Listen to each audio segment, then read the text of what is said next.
이 시간 하나님의 말씀은 창세기 6장 13절부터 17절까지의 말씀입니다. 구약 8페이지입니다. 창세기 6장 13절부터 17절 말씀. 구약 8페이지. 다 찾으신 줄 알고 봉독해 드리겠습니다. 하나님이 노아에게 이르시되 모든 혈육 있는 자의 강포가 땅에 가득함으로 그 끝날이 내 앞에 이르렀으니 내가 그들을 땅과 함께 멸하리라. 너는 잣나무로 너를 위하여 방주를 짓되 그 안에 간들을 막고 역청으로 그 안팎에 칠하라. 그 방주의 제도는 이러하니 장이 300규빗, 광이 50규빗, 고가 30규빗이며 크기 창을 내되 위에서부터 한 규빗에 내고 그 문은 옆으로 내고 상, 중, 하 3층으로 할지니라. 내가 홍수를 땅에 일으켜 무릇 생명의 기식 있는 육체를 천하에서 멸절하리니 땅에 있는 자가 다 죽으리라. 아멘. 할렐루야. 오미크론으로 인해 가지고 이 예배 자리에 못 나오신 분들 영상으로 예배 드리고 있는 것 같은데요. 이곳에서도 하나님의 은혜가 풍성히 깃들고 영상으로 예배 드리시는 우리 성도님들 하나님의 은혜가 풍성히 그곳에도 깃들기를 소망합니다. 오랜만에 단비가 오네요. 좋으시죠? 예, 저희 이 마음에도 성령의 단비가 왔으면 좋겠습니다. 예, 그래서 많이 행복했으면 좋겠습니다. 봄비로 많이 행복하시네요. 앞뒤 좌우 인사하도록 하겠습니다.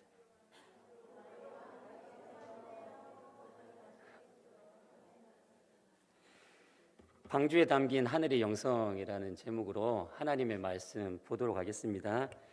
하늘의 가치와 하늘의 사상을 무장하고 살아갈 때 우리의 삶이 흔들리지가 않습니다. 하늘의 가치를 내 마음 가운데 채우고 하나님의 사상을 내 가슴에 채우고 살아가기를 원하십니까? 성도들이 살아가는 이 땅, 이 현실이잖아요. 이 현실, 이 세상은 쉽지가 않습니다. 삶을 엮어가는 게 세상은 성도들에게서 힘든 것 같아요. 왜냐하면 이 세상이 영적이지 않고 육적이거든요. 그리고 이 세상은 눈에 보이는 것은 반응을 잘해요. 근데 눈에 보이지 않는 것에는 반응을 하기가 좀 힘들어하는 것 같아요. 이 세상의 주인이 공중권세 잡은 마귀이다 보니까 그 마귀의 종노릇을 하며 살아가는 이들이 또한 대부분인 것 같습니다. 그러다 보니 이 세상을 살아가는 대부분의 사람들이 하나님도 모르고 예수님도 모르고 성령님도 모르고 살아가는 이들이 많은 것 같아요. 문제는 무엇이냐면 성도들 중에 이러한 세상의 물결에 휩쓸려서 신앙을 놓아버리는 사람들이 있다라는 것입니다. 하늘의 가치와 하늘의 사상을 생각 속에는 있는데 삶 속으로는 표현을 못하는 거죠. 하늘의 가치와 하늘의 사상이 흐려지니 자연적으로 하늘 신앙이 사라지게 되고 땅의 신앙으로 전락하게 되어버리는 것입니다. 하늘 신앙이 아니라 땅의 신앙으로, 영의 신앙이 아니라 육의 신앙으로 떨어지다 보니 믿음으로 살아야 할 이유가 흐려지게 되고 하나님을 향한 신앙을 가지는 것이 불편해지기 시작하는 거죠. 하늘의 가치와 하나님의 사상이 식어버리니 더 이상 영적이지 못하고 그리고 영적이지 못하니 하늘 신앙을 놓아버리는 것입니다. 그래서 세속적으로 변해서 땅에 매이는 신앙으로 되어버리는 거죠. 땅의 신앙의 특징이 있다면 육에 매이고 영으로 계산하지 않고 살아가는 거예요. 그래서 신앙은 신앙인데 참 신앙이 아닌 거예요. 믿음은 믿음인데 참 믿음이 아닌 거죠. 신앙이 아무리 좋아 보여도 그 믿음의 증거를 땅에서 찾으면 지쳐버리는 것입니다. 영혼을 계산하지 못하는 신앙은 결국 그 신앙을 놓아버리게 되는 거죠. 그래서 하나님은 성도된 우리들에게 하늘 신앙으로 무장하며 살기를 원하세요. 하늘 신앙으로 무장해서 이 땅으로 계산하는 것이 아니라 영혼으로 계산하여 영적으로 살기를 원하신다라는 것입니다. 새 속에 물들지 않고 하나님의 사상에 사로잡혀서 육적인 신앙이 아니라 영적인 신앙으로, 땅에 매이는 신앙이 아니라 하늘을 바라는 신앙으로 삶을 엮어가기를 하나님께서는 우리에게 원하고 계신 것입니다. 그래서 하나님께서 성도된 우리들이 하늘 신앙을 무장하고 살아갈 수 있도록 이 방주 안에 하나님의 그 영성을 담아 두셨습니다. 몇 가지만 보도록 하는데요. 방주의 첫 번째 영성으로는 하나님 안에 거하는 영성이에요. 하나님 안에 거하는 영성. 창세기 7장 23절을 보면 지면의 모든 생물을 썰어버리니 곧 사람과 짐승과 기는 것과 공중의 새까지라 이들은 땅에서 썰어버림을 당하였으되 홀로 노아와 그와 함께 방주에 있던 자만 남았더라. 홀로 노아와 그와 함께 방주에 있던 자만 남았더라 라고 이렇게 말씀하는 거예요. 무슨 말이냐면 하나님께서 이 땅에 포악이 가득함을 보시고 심판을 하기로 결정을 하십니다. 그래서 심판을 결정하시고 난 후에 노아에게 방주를 지어라 명령하시면서 이렇게 말씀하세요. 내가 40일 동안 주야로 비를 내려서 그 비로 이 땅을 심판할 것인데 심판으로부터 구원을 받을 수 있는 방주를 노아야 만들어라 라고 이렇게 말씀하셨던 거예요. 그래서 노아가 하나님의 말씀에 순종을 하여서 방주를 만듭니다. 직사각형 상자 모양의 방주예요. 직사각형 상자 모양의 방주. 때가 되니 하나님의 말씀대로 하늘이 뚫려 40주야가 비를 내리기 시작하는 거예요. 이 40주야 비를 내리니 물이 차고 홍수가 나는 거죠. 홍수로 인해서 집도 삶의 터전도 산들도 다 물에 잠겨 버립니다. 그리고 땅에 기식하는 모든 것들이 다 죽어 버렸습니다. 그런데 어디에 있는 이들만 죽지 않았느냐 하면 방주 안에 있는 이들만 죽지 않았다는 거예요.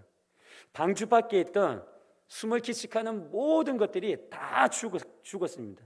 그런데 오직 방주 안에 있는 노아와 노아의 가족과 동물들만 죽지 않았던 것입니다. 살아남았던 것입니다.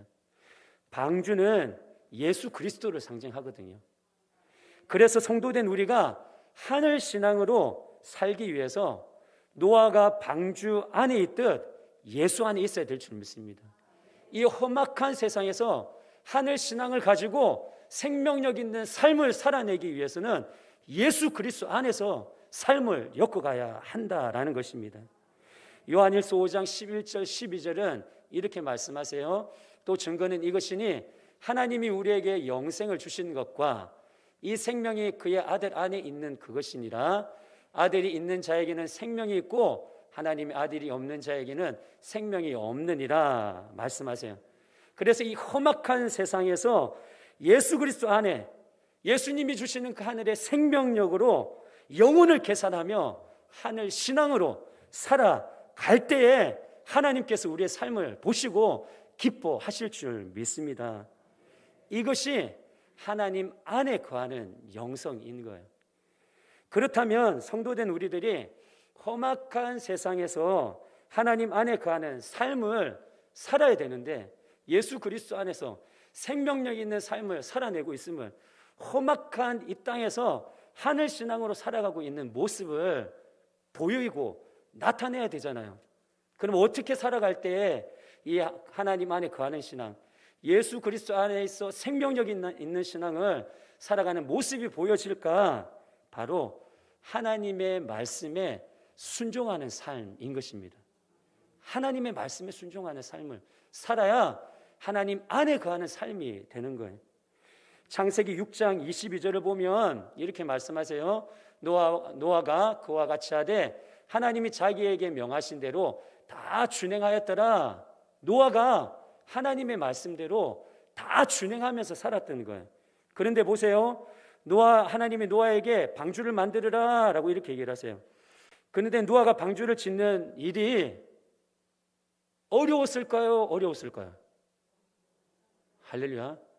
저는 답을 다 얘기해 드립니다. 어려웠을까요? 어려웠을까요? 어려웠어요. 쉬운 일이 아니었습니다.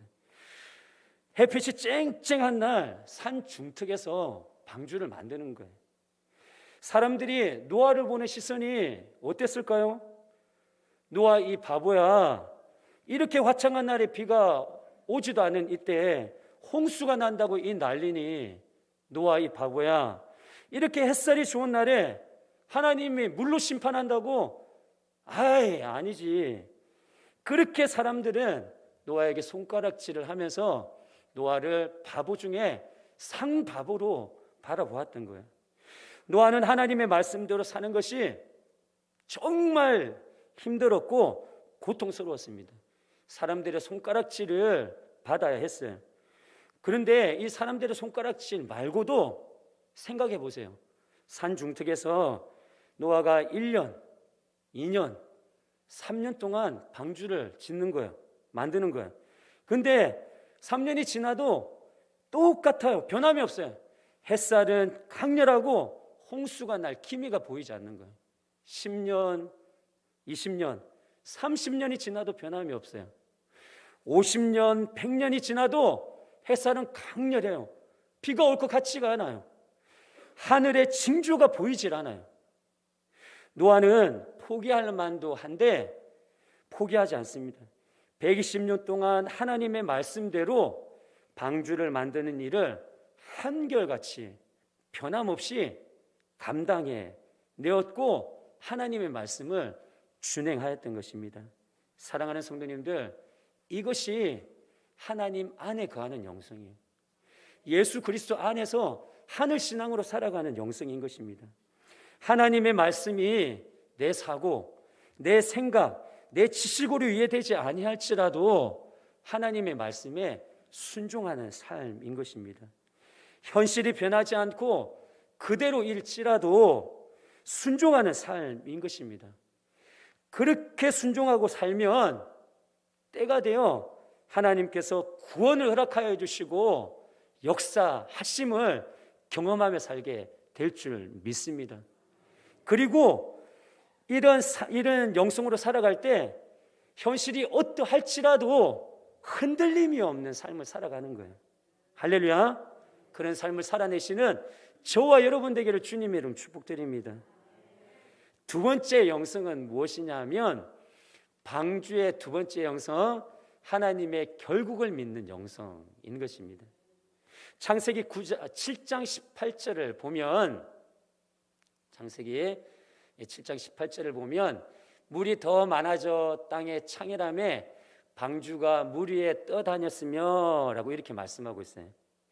방주가 물 위에 떠다녔다라고 이렇게 얘기를 해요.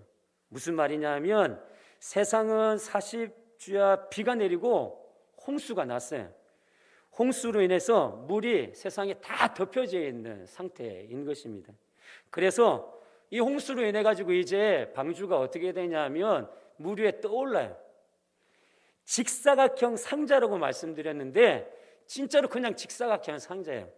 직사각형 상자가 물 위에 떠다니는 거죠. 이 직사각형 상자, 이 방주는 배 같은데 배가 아니에요. 배 같은데 배가 아니에요. 왜냐하면 방주라는 이 단어를 통해서 알 수가 있어요. 이 방주의 단어의 원어는 무엇이냐면 테바예요. 테바. 이 테바라는 이 원어가 성경에 한 번 더 나오는데 어디서 나오냐 하면 어린 모세를 담았던 갈대 상자 있잖아요. 이 갈대 상자가 테바예요.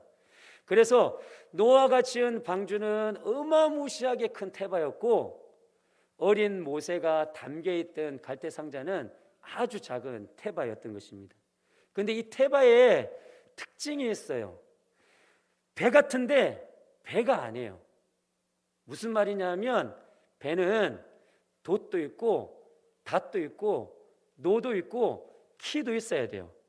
그런데 이 테바, 이 방주에는 돛도 없고 키도 없고 노도 없고 닷도 없는 거예요. 그러다 보니 이 방주를 조종을 할 수가 없는 거예요. 조종할 수 없으니 무용지물인 거죠. 조종 가능하여 물 위에 항해할 수 있어야 배인데 이 테바는 그냥 물 위에 떠다니는 큰 직사각형 상자와 같은 것이었습니다. 그래서 물 위에 그냥 둥둥 떠다니는 거예요. 둥둥 떠다니는 거예요. 그러다 보니 노아가 방주를 항해하려 해도 항해를 할 수가 없어요. 왜냐하면 방주는 조종할 수 있는 배가 아니었고 항해석도 없고 항해를 할 수 없었기 때문인 것입니다. 그래서 노아는 방주 안에 있는데도 이 방주가 어디로 가는지, 그리고 이 방주가 어디에 도착할지 몰랐던 거예요. 이 방주의 불확실성이요. 우리의 인생도 마찬가지입니다. 우리 인생의 항해를 하다 보면 앞날이 얼마나 불확실한지 한치 앞도 모르고 살아가죠. 그래서 우리가 인생의 항해를 하다 보면 내가 계획한 대로 될 것 같아요. 그런데 세상이 안 도와줘요. 세상이 나에게 맞춰주지도 않고 세상이 나를 환영해 주지도 않죠. 이걸 삶을 살면 살수록 느끼고 깨닫는 것입니다. 그래서 세상 속에 나 혼자 버려진 느낌이 들 때도 있고, 내가 정말 이 땅에 잘 살고 있는지, 잘 살고 있는 것이 맞는지 고민이 생길 때도 있고, 내가 세상에 제일 불행한 사람 같은 느낌이 들 때도 있는 것입니다. 나의 미래가 불확실하기 때문에 두려움과 무서움도 이렇게 엄습해 오죠. 방주가 어디로 가고 어디로 흘러가고 도착할지 불확실하기 때문에 두려움 가운데 삶을 엮어가게 되는 거죠. 그런데 놀라운 사실은 무엇이냐 하면 이 테바가 눈에 보이는 돛도 없고 닷도 없고 키도 없고 노도 없지만 하나님의 능력의 오른팔로 이 테바를 붙잡고 있음을 믿으시길 바랍니다. 하나님의 능력의 팔로 이 테바를 붙잡고 있으시는 거예요. 방주에는 돛도 닷도 노도 키도 없지만 하나님의 그 능력의 오른팔로 붙잡고 계시기에 하나님께서 계획하시고 섭리하심 따라서 이 테바가 홍수가 나게 되었고 물 위에 뜨게 되었고 아라랏산으로 몰아가게 되었고 결국은 때가 되어서 아라랏산에 머물게 된 줄 믿으시길 바랍니다. 하나님이 섭리하신 곳으로 이 테바를 하나님의 능력의 팔로 붙잡고 정확하게 하나님의 때에 인도하셨던 것입니다. 옛날에 종이접기 하신 적 있으시죠? 배 만들어 보셨어요? 저도 배를 갖다 만들어서 놀기도 했는데, 배를 만들고 난 다음에 물이 띄우잖아요. 그럼 띄우면 그 배를 어떻게 조종을 해야 돼요? 걔가 저절로 그냥 가요? 안 가잖아요. 그러면 저는 어떻게 하냐면 그 배를 잡아서 이리 가고 요리 가고 조리 가고 위로도 들어보고, 할렐루야. 이와 같은 거예요. 하나님께서 테바를 하나님의 능력의 오른팔로 붙잡고 운행하시는 거죠. 그래서 하나님의 계획과 섭리에 따라서 테바를 아라랏산에 머물게 하셨던 것입니다. 하나님이 계획하셨던 목적지로 정확하게 하나님의 때에 인도하셨던 것입니다. 방주만 그렇게 하시는 것이 아니에요. 어린 모세가 담겨있던 갈대 상자도 동일하게 이렇게 이끌어 가신 걸 보게 돼요. 어린 모세도 갈대 상자, 즉 테바에 담겨 나일강에 던져졌거든요. 나일강에 던져졌을 그때에 하나님께서 능력의 오른팔로 어린 모세가 담겨있던 그 갈대 상자 테바를 꽉 붙잡으셨던 거예요. 그리고 어떻게 하시냐 하면 때마침 목욕하러 내려왔던 바로 왕의 딸, 그러니까 애굽의 공주죠. 때마침 목욕하러 내려왔던 애굽의 공주 앞으로 하나님께서 갈대상자를 꽉 붙잡고 그 앞으로 끌어가시는 거예요. 그리고 그 애굽의 공주의 눈에 띄게 하셨고 결국 나일강에서 갈대상자와 함께 모세가 건진 바 되어서 구원받은 줄 믿으시길 바랍니다. 하나님의 때가 있는 거예요. 하나님의 결국이 있는 것입니다.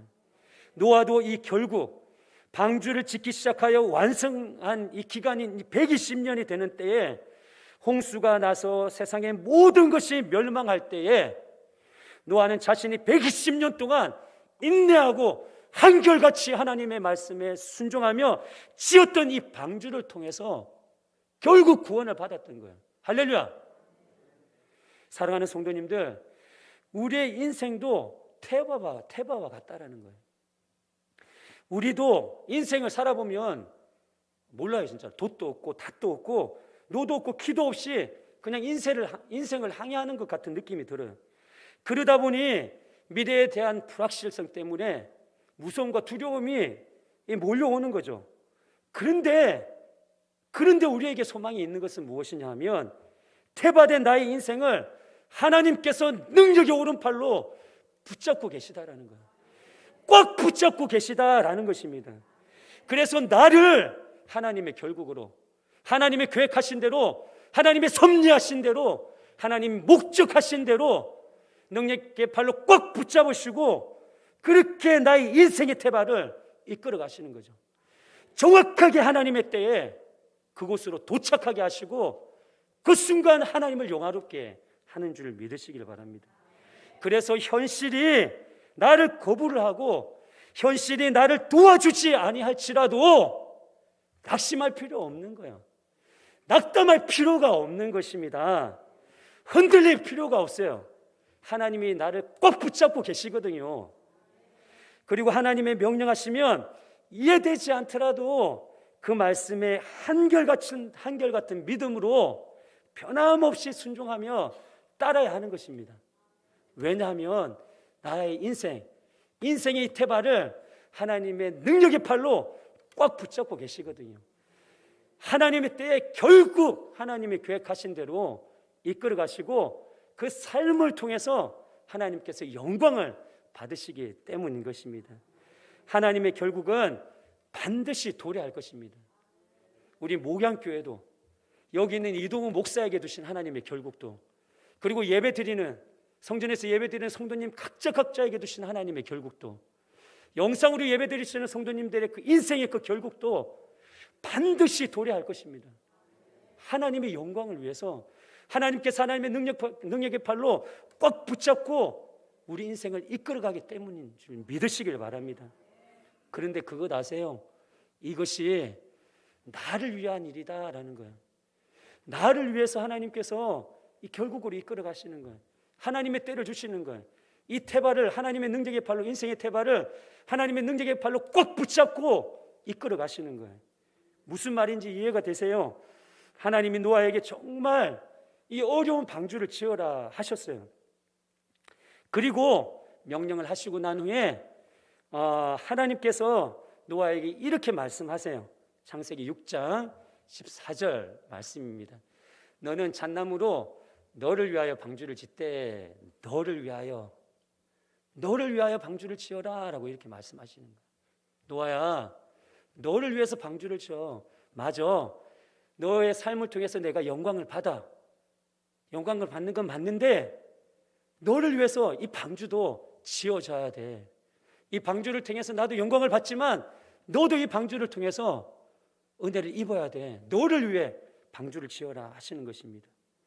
노아는 햇빛이 쨍쨍 내리쬐며 하늘의 징조가 없을 때에 사람들이 손가락질하며 바보 중에 상바보로 취급할 때에 이해할 수 없는 이 방주를 한결같은 믿음으로 변함없이 순종함으로 지었던 거예요.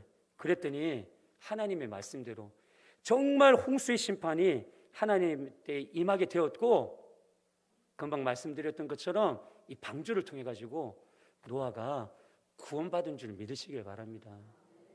누구도 아닌 나를 위해서 하나님의 말씀에 순종해야 되고, 누구도 아닌 나를 위해서 하나님의 때를 기다리고 반드시 결국이 있을 것이라는 영성으로 살아야 되는 것입니다. 제가 사역하던 모교의 역사를 보면 정말 어려운 시기가 있었습니다. 한 번은 이런 일이 있었어요. 성전을 건축하기 위해서 땅을 매입을 했습니다.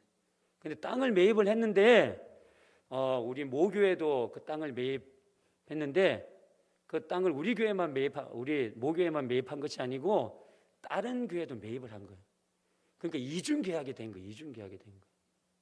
그러다 보니까 법정에 가서 판결을 받아야 되는 거예요. 그런데 교회다 보니까 모교회 목사님이 손해를 보더라도 이렇게 양보를 하셨어요. 그러다 보니 한 푼도 못 건지고 땅을 잃어버릴 상황이 되었던 거예요. 그러다 보니 성도들이 어떻게 해요? 동요하죠. 내가 어떻게 헌금을 했는데, 내가 어떻게 하나님께 드렸는데, 집도 팔고 쌈짓돈도 다 드리면서 땅을 매입을 했는데 목사님이 이렇게 포기를 해요? 한 푼도 못 건져? 그러면서 성도들이 동요를 하는 거죠. 그때 모교에 큰 사건이 하나가 더 있었습니다. 교회 중직들, 교회 일꾼들 7이 시와호에서 사고를 당해서 대부분이 하늘나라에 갔던 거예요. 그러다 보니까 목사님 눈에 눈물이 마르지 않았습니다. 성도들은 교회를 떠나기 시작했어요. 주변에 있는 사람들이 뭐라고 얘기를 하냐면, 저 교회 가면 망해. 저 교회 소망이 없어. 저 교회 이제 끝났어. 하나님도 버렸어. 그렇게 감당하기 힘드시기에 성도님들이 목사님께 물었대요. 목사님, 이제 우리 어떻게 하죠? 이때 목사님께서 이렇게 말씀하세요. 하나님의 결국이 있잖아요. 하나님의 결국을 믿고 기다립시다 라고 이렇게 말씀하시는 거죠. 시간이 흐른 지금 목사님께서 이 사건을 통해서 이렇게 말씀하세요. 하나님이 나를 위해서, 나 하나 세우기 위해서, 나 하나 욕심이 나서 그 어려운 시기를 주셨고, 이 어려운 시기를 감당하게 해주셨다라고 이렇게 말씀하시면서 결국 그 모교회가 어떻게 되었느냐 하면, 하나님께서 목사님도 성장시켜 주셨고, 주변에서 이제 망했어, 이제 끝났어 했던 그 교회가 정말 세상이 이해할 수 없는 놀라운 방법으로, 이 하나님 아니고는 설명할 수 없는 방법으로 지금 안산에서 든든하게 세워져 하나님의 나라를 위해서 몸된 교회가 들여지고 있음을 똑똑히 목도하게 되는 거죠. 하나님의 결국이 있어요. 할렐루야. 사랑하는 성도님들, 우리에게 주어진 고난의 삶과 이해할 수 없는 하나님이 요구하시는 그 삶 앞에서 한결같은 믿음으로 변함없이 감당해 나가야 되는 것입니다. 왜냐하면 이것이 나를 위한 것이기 때문에 그래요. 감당하기 쉽지 않아. 너무 힘들어요. 맞아요. 놓아버리고 싶어요. 그런 심정이 이 안에 꽉 차 있어요. 정말 놓아 포기해버리고 싶어요. 인내하고 오래 참지 않고 싶은데 오래 참고 오래 인내하고 그 모든 것들을 감당하면 그것이 나를 위한 것이다 라는 것입니다. 왜냐하면 하나님의 결국이 있기 때문에 그래요. 하나님의 결국. 이 하나님의 결국을 믿는 영성을 가지고 어떤 환경 가운데 놓여 있을지라도 감당하며 그 삶을 통해서 하나님께 영광 돌리고, 그리고 나를 위한 하나님이 준비해 두신 그 분복을 때가 되어서 똑똑히 목도하고 누리며 사시는 저와 여러분 되기를 주님의 이름으로 축복드립니다. 세 번째 방주의 영성은 무엇이냐 하면 하나님께 부르짖는 영성이에요. 하늘의 하나님을 향하는 영성이에요. 하늘의 하나님을 향하는 영성. 창세기 6장 16절을 보면 거기 창을 내되 위에서부터 한 규빗에 내고 그 문은 옆으로 내고 상중하 3층으로 할지니라 말씀하시는데, 거기 창을 내되 어디로부터? 어디에서부터? 위에서부터. 무슨 말이냐면 노아와 가족들이 홍수로 인해서 물 위에 둥둥 떠다니는 방주에서 생활하게 되었어요. 이 방주는 농구장 20개를 10개씩 두 줄로 만든 크기와 같아요. 그럼 눈으로 보면 커 보일까요? 커 보일까요? 네, 커 보입니다. 네, 답을 전 다 얘기해 드립니다. 커 보여요, 커 보여. 눈으로 보면 커 보인단 말이에요. 하지만 눈으로 볼 때는 커 보이지만 그 공간은 제한적이다라는 거예요. 물에 빠져서 묻이 드러날 때까지 노아와 그의 가족과 그리고 그 방주 안에 들어가 있는 동물들이 생활을 해야 되었던 거예요. 몇 년 동안 생활했냐면 1년 동안 생활을 해야 되었던 것입니다. 생각해 보세요. 이런 방주에서 공간이 제한적인, 크지만 눈으로 볼 때는 크지만 제한적인 방주 안에서 1년 동안 생활하면서 얼마나 문제가 많았겠습니까? 얼마나 문제가 많았겠어요. 잠자는 일, 먹는 일, 그리고 옷을 세탁하는 일, 그리고 우리 생리를 해결하는 일들, 정말 어려웠을 것입니다. 그뿐만이 아니죠.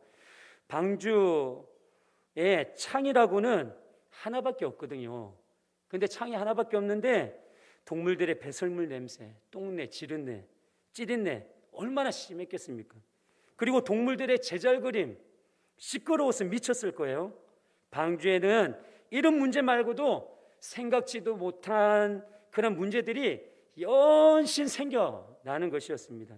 그렇다면 이런 방주 안에서 많은 문제들을 노아는 어떻게 해결했을까라는 거예요.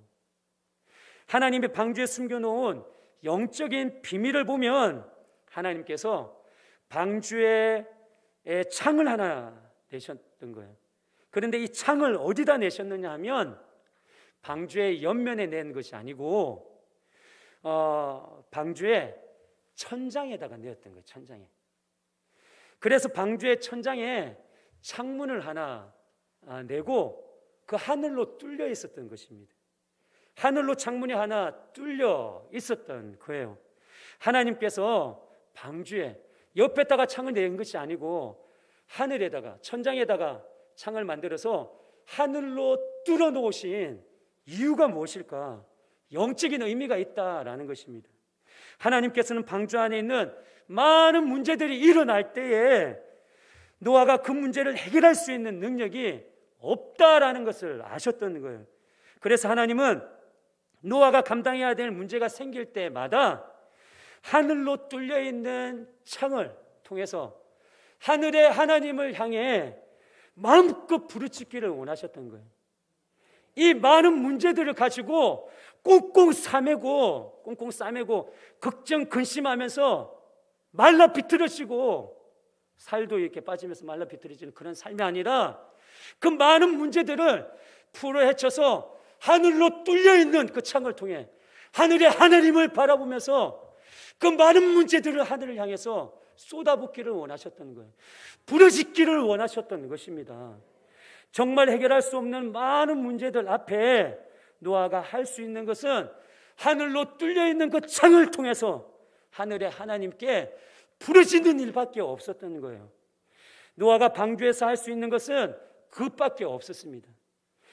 그렇게 노아가 부르짖으며 하나님을 의지하고 살다 보니 하나님이 때가 되어서 땅의 물은 속히 마르게 되었고 방주는 아라랏산에 머물게 되었고 그리고 하나님께서 주신 새로운 땅에 노아와 노아의 가족과 그 안에 있던 방주 안에 있는 모든 동물들이 나오게 되었고 새로운 삶을 시작하게 된 줄 믿으시길 바랍니다. 모든 문제가 일순간 해결된 줄 믿으시길 바랍니다. 우리도 마찬가지예요. 우리의 능력에 있어야 문제를 해결해 나가는 것도 있죠. 그런데 살면 살수록 내가 해결할 수 있는 문제들보다 내가 해결할 수 없는 문제들이 더 많구나, 이걸 나이가 들면 들수록 깨닫게 되는 거죠. 이 우리가 삶을 살다 보면 이 해결할 수 없는 문제가 너무 많아. 힘들 때가 너무 많아요. 갑자기 내 몸에 암병이 이렇게 찾아오는 거예요. 그래서 죽음의 길로 이 삶을 몰아가게 되는 거죠. 경기가 죽어가는 이 시기에 사업장이 어려워져요. 무너져 가는 거죠. 어쩔 도리 없이 앞날이 그냥 캄캄해 보이는 거예요. 어떻게 방법이 없어요. 자녀들이 내 마음대로 내가 얘기하는 대로 잘하고 순종하고 잘 커주면 좋은데 그렇지 않아요. 자녀들이 머리가 크면 자기 생각이 있거든요. 그럼 자기 생각대로 또 삶을 엮어가요. 가슴이 찢어지죠. 이러한 우리가 해결할 수 없는 많은 문제들 앞에 오롯이 뚫린 하늘을 향해서 살아계신 하나님께 마음껏 부르짖으며 살아야 될 줄 믿습니다. 그러면 노아가 부르짖은 방주 안에서 모든 문제를 해결했던 것처럼 우리가 가지고 있는 이 모든 문제들, 내가 해결할 수 없는 이 모든 문제들 하나님의 때에 해결해 주실 줄 믿습니다. 그런데 우리가 간과해야 되지 말아야 될 부분이 있어요. 이 부분 때문에 시험이 들고 힘든 거예요. 방주 안의 생활은 짧지 않아요. 1년이 짧은 건 아니죠. 노아는 방주 안에 천장에 뚫린 창을 통해서 하늘의 하나님께 기도해요. 많은 문제들, 입고 마시고 그 생리적인 부분, 동물들을 통해 가지고 생겨나는 그 많은 문제들 있어요. 기도를 계속해요. 하늘을 향해 뚫린 창을 향해서 하늘의 하나님께 기도를 해요. 기도를 하고 부르짖고 기도하고 계속 기도하고 쉬지 않고 기도하는데 현실이 바뀌질 않아요. 현실은 그대로예요. 현실은 더욱더 어려워지고 힘들어만 가요. 요셉이 이스마엘 상인들에게 팔림을 당합니다. 애굽에서 보디발 장군의 집에 종살이를 합니다. 현실이 점점 어려워지는데 요셉은 굴하지 않아요. 하늘의 하나님을 향하면서 최선을 다해서 하나님의 사람답게 살아요. 그러다 보니까 보디발 장군 집에서 종인데 종으로 살지 않고 주인으로 사는 거예요. 그 모습이 보디발 장군이 볼 때 너무 귀했던 거죠. 그래서 보디발 장군이 자기의 가정 그 모든 집안을 갖다가 다 요셉에게 맡깁니다. 그런데 그만 누명을 쓰고 감옥에 들어가요. 이해가 되세요? 현실은 더욱더 어려워만 치고 힘들어져만 가요. 하늘을 보고 살아가는데 그래요. 아람 장군 나암만은 자신이 나병을 고치기 위해서 선지자의 말을 듣고 요단강에 몸을 담가요. 몸을 한 번 담그니 나병의 차도가 있어요? 아니요, 없어요. 2번 담궜는데 변화가 없어요. 3번 담궜는데 차도가 없어요. 현실은 변하지 않아요. 4번, 5번, 6번 담궜는데도 나아만 장군의 몸의 나병은 그대로예요. 현실은 더욱더 어려워져만 가는 것 같고 소망이 없어 보이는 거죠. 이때 사랑하는 성도님들, 뚫린 하늘을 향해서 살아계신 하나님께 부르짖어 기도해야 하는데 현실은 변하지 않고 현실은 더욱더 어려워만 치고 힘들어만 가고 소망이 없는 것처럼 느껴지는 거예요. 이 순간 우리 어떻게 해야 돼요? 실망하고 낙담해야 돼요? 아니요. 그러면 안 되는 거예요. 기도해도 현실이 변하지 않고 그대로일지라도 절대로 낙심하지 말고 절대로 실족하지 말고 하늘을 향해서 살아계신 하나님께 부르짖어 기도해야 하는 것입니다. 하나님이 응답하시지 아니하시는 것처럼 느껴지더라도 우리는 이 하늘을 향해 뚫려있는 하늘을 향해서 부르짖는 이 일, 기도하는 일을 멈추고 포기해서는 안 되는 거예요. 이 순간 하늘의 하나님께 부르짖기를 멈추고 포기하면 안 되는 것입니다. 데살로니가전서 5장 17절은 이렇게 말씀하세요. 쉬지 말고 기도하라. 하나님께서는 우리가 어떤 형편 가운데 놓여 있을지라도 너 기도했는데 현실이 변하지 않아? 너 기도했는데 그대로야. 쉬지 말고 기도해. 사무엘상 12장 23절에 이렇게 말씀하세요. 나는 너희를 위하여 기도하기를 쉬는 죄를 여호와 앞에 결단코 범치 아니하리라 말씀하시는 거예요. 사무엘 선지자가 기도를 쉬는 죄를 기도를 쉬는 것을 죄라고 말씀하면서 결단코 기도를 쉬는 죄를 범치 아니하리라 말씀하는 거예요. 부르짖어 기도해도 현실이 그대로고 바뀌지 않는 것 같으세요? 아니, 현실이 더욱더 어려움만 지고 힘들어지고 있어 소망이 없어 보이는 것 같으세요? 이 순간 하나님께서 저와 여러분에게 말씀하시는 거예요. 쉬지 말고 기도해라. 그래도 쉬지 말고 기도해라. 기도를 쉬는 죄를 범치 말아라 라고 이렇게 말씀하시는 거예요. 그러면서 창문을 땅을 향해 열어놓지 말고 창문을 하늘을 향해 열어놓아라. 하늘에 하나님께 부르짖으라 라고 이렇게 말씀하시는 것입니다. 그렇게 삶을 엮어가다 보면 하나님의 때가 있는 거예요. 하나님의 결국이 반드시 오는 것입니다. 하나님의 때를 기다리고 오래 참고 인내하면서 하나님께 부르짖으면 그때가 오는 거예요. 우리의 모든 문제를 해결해 주시는 그날이 오는 거예요. 그날이 오는 거예요. 그날이 반드시 도래할 것입니다. 응답의 그날이, 문제 해결의 그날이 반드시 올 거예요. 이 믿음을 가지고 사시는 저와 여러분 되기를 주님의 이름 축복드립니다. 응답의 날은 반드시 와요. 요셉은 그렇게 고생했는데 현실이 변하지 않았는데 결국 애굽의 총리가 되어서 하나님의 섭리 따라 마음껏 쓰임 받았어요. 나하만 장군 6번 들어갔을 때까지 변함이 없었어요. 그런데 요단강에 7번 하나님의 때 딱 들어갔다 나오니까 나병이 말끔하게 치유되는 줄을 믿으시길 바랍니다. 하나님의 응답의 그날이 있는 거예요. 예레미야 33장 2절 3절은 이렇게 말씀하세요. 일을 행하는 여호와, 그것을 지어 성취하시는 여호와, 그 이름을 여호와라 하는 자가 이같이 이르노라. 너는 내게 부르짖어라. 내가 내게 응답하겠고 내가 알지 못하는 크고 비밀한 일을 내게 보이리라. 할렐루야. 이 말씀을 마음 가운데 꽉 새기고 사시는 저와 여러분 되었으면 좋겠습니다. 기도의 자리를 놓으면 안 되는 것입니다. 부르짖음을 멈추지 않는 저와 여러분 되었으면 좋겠습니다. 특히 새벽을 깨워야 되는 거예요. 새벽을 깨우고 부르짖어야 하는 것입니다. 새벽에 하나님이 도우시거든요. 시편 46편 1절에서 3절은 이렇게 말씀하세요. 하나님은 우리의 피난처시요 힘이시요 환난 중에 만날 큰 도움이시다.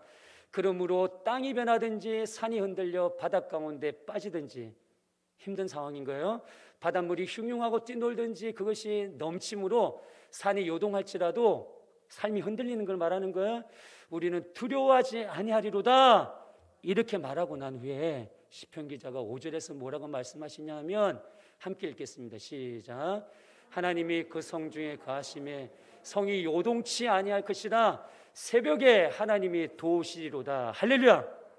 새벽에 하나님이 도우시는 거예요. 새벽에 우리의 피난처시요 힘이시요 큰 도움이신 하나님이 새벽을 깨우는 자에게 더 도움을 주시는 거예요.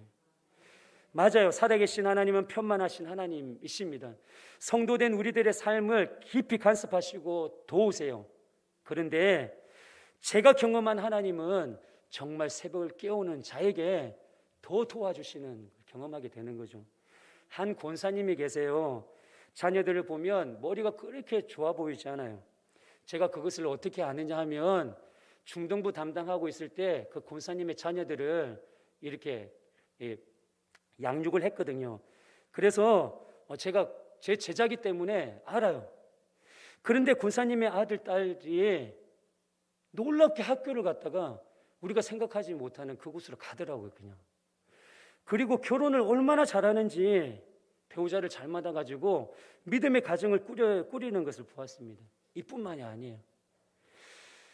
남편분이 사업을 하시는데 얼마나 큰 고비가 많았는지 그 고비를 넘어 지금 사업을 든든히 세워나가시고 계신데 이 어려운 시기에도 흔들림이 없어요. 그러면서 그 사업장을 통해서 하나님의 나라와 몸된 교회를 위해서 아름답게 쓰임받는 걸 보게 돼요. 이런 일들이 권사님의 새벽을 깨우는 일 때문에. 제가 이 권사님 보면 정말 놀라워요. 하루도 안 빠져요. 정말 하루도 안 빠져요. 사업장을 위해서, 자녀들을 위해서 기도 소리가 들려요. 그런데 그 기도대로 돼요. 얼마나 신기한지 몰라요. 그런데 제가 이 목양교회에 와서도 이 경험을 하게 되는 거죠. 새벽을 깨우는 일을 도우시는 이 하나님이요, 더 도우시는 하나님이요, 새벽을 깨우니까 남편이 주님께로 돌아오는 거예요. 새벽을 깨우니까 정말 어려운 기적과 같은 성진을 하는 거예요.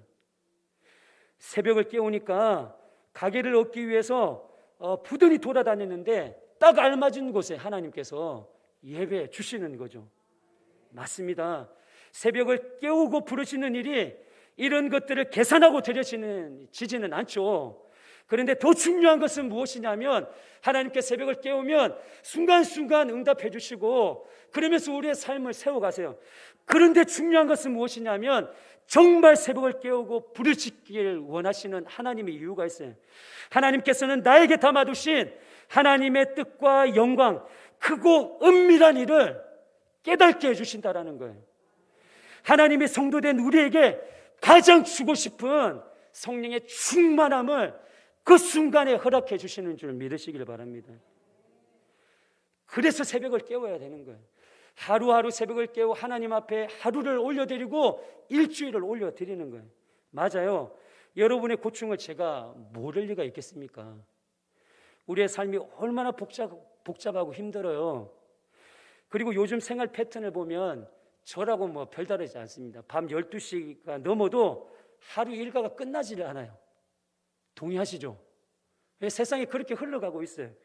그래서 새벽을 깨우는 것이 정말 어려워요. 그러면 여기 있는 이동훈 목사는 매일 새벽을 갖다가 깨우고 일어나 예배 드리는 게 어려울까요? 어려울까요? 저라고 쉽겠습니까? 당연히 어렵죠. 이 패턴 안에, 흘러가는 이 패턴 안에 있는데 어렵죠.